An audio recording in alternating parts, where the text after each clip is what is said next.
Hey now, Brawlers, it's time for another Board Game Brawl review with Nick Minahan, sponsored by BoardGameBliss.com.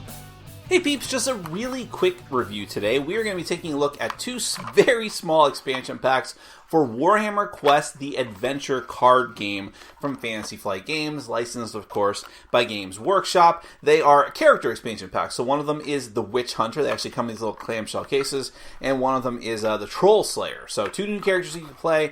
If you're not familiar with Warhammer Quest, the adventure card game, it is very distinct from Warhammer Quest or Warhammer Quest Silver Tower, which is right behind me.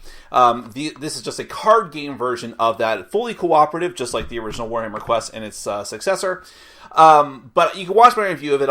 If I remember, I'll put a link somewhere so you can watch that and get a full overview of what it is. Cooperative game set in the Warhammer Fantasy universe. You're trying to go through different dungeon levels. It's got some shades of Lord of the Rings, the card game, but I think much better, and I really enjoyed that game. So I was very happy that we finally got some new content for Warhammer Quest Adventure Card Game, because it has been close to a year? Maybe not. Maybe it's only been like 7 or 8 months, but it's been long enough, because Warhammer Quest, the adventure card game, is a very long name to say, and it sort of relies on new content, because it is a quest-driven game, and there's only so much content in the original box.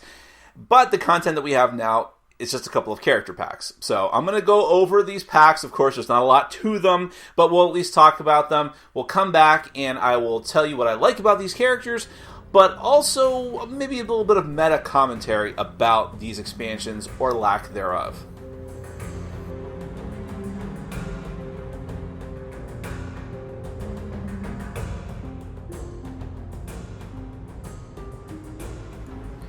The Witch Hunter and the Trollslayer are two very small expansion packs for Warhammer Quest the Adventure card game.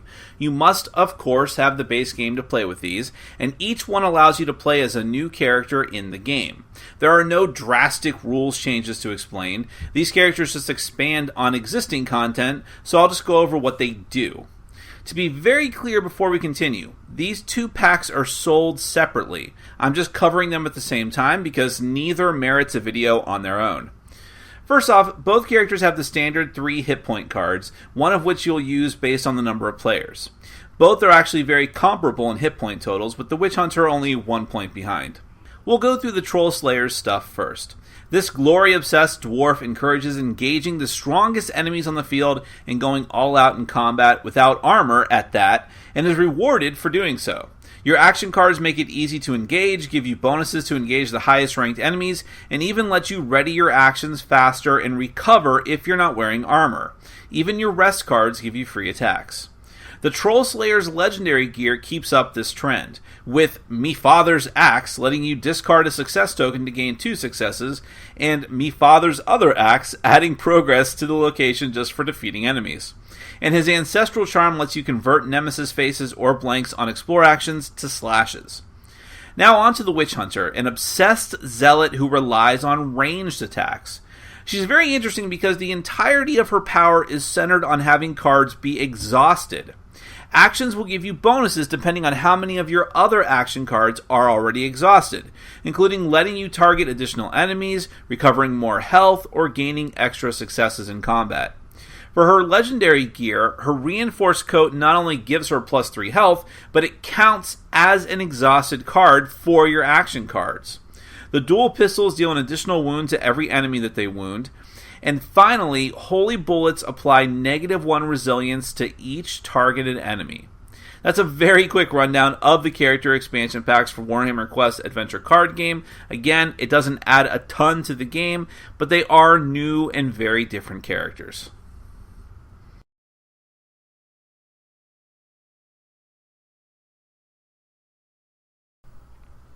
So just very quickly, we don't have to dwell on this too long. There are 2 new characters for Warhammer Quest Adventure Card Game, and they're great. I mean, they really are. They're very, very interesting, and I'm glad that they put some effort into making them feel distinct from the other characters that we already have in the game. I especially like the Witch Hunter. I like the flavor of it, personally. Just like many of the people in any of the Warhammer universes, they are dickheads, but they are at least very interesting, both thematically, as far as like, find the heretics, burn them, drown them, kill them, burn the witch, but also mechanically speaking, the whole aspect of I want to exhaust as many cards as I can to really get the most out of this card, but then that leads to what is always the interesting question in Warhammer Quest adventure card game.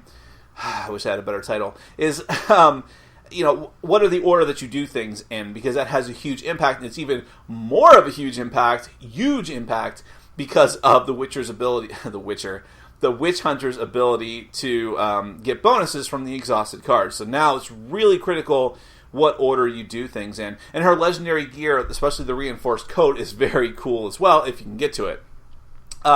So I really like the flavor of that character. The Trollslayer, even, I don't like dwarves typically, and I really don't like the naked tattooed dwarves of the Warhammer Fantasy universe. But mechanically speaking, I really like the character because it's all about just attack,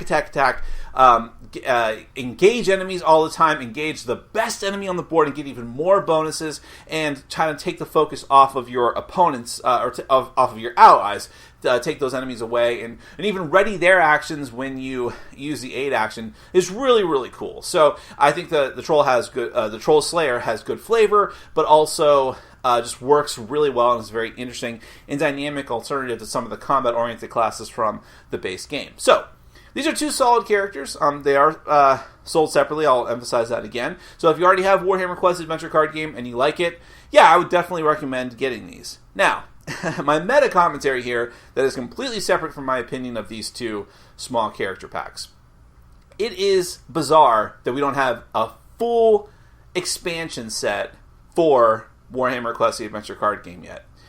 Maybe not even as much content as what was in the base game originally, but more quests, more stuff, something. I mean, what really makes me suspicious about it is, I've talked about this before, maybe just in Q&As and things like that, but Forbidden Stars, which is another excellent game that Fantasy Flight Games licensed the theme out from Games Workshop. Just as they've done with Warhammer Quest, they did it with Warhammer 40k for Forbidden Stars. Forbidden Stars and Warhammer Quest adventure card game, as far as I know, sold very, very well. I can actually say that with pretty much certainty for Warhammer Quest the adventure card game. And it's given the fact that Fantasy Flight Games is like addicted to putting expansions out for their stuff, I was shocked that it's been well over a year, I believe, since Forbidden Stars came out. Still no expansion. And now it seems like we're going in the same path for Warhammer Quest adventure card game.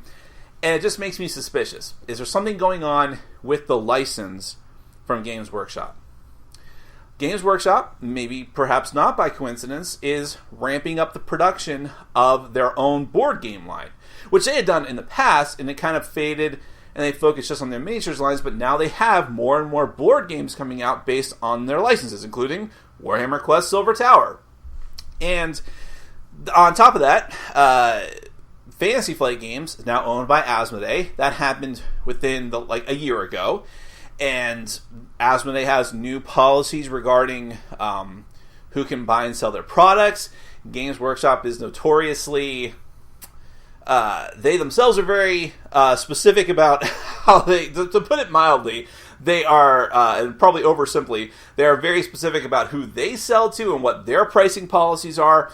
And I just wonder if perhaps that relationship is starting to come to an end. There is a Warhammer Conquest living card game that is still being produced. I still see expansions pop up on pre-order lists of the stores that I frequent, including Board Game Bliss.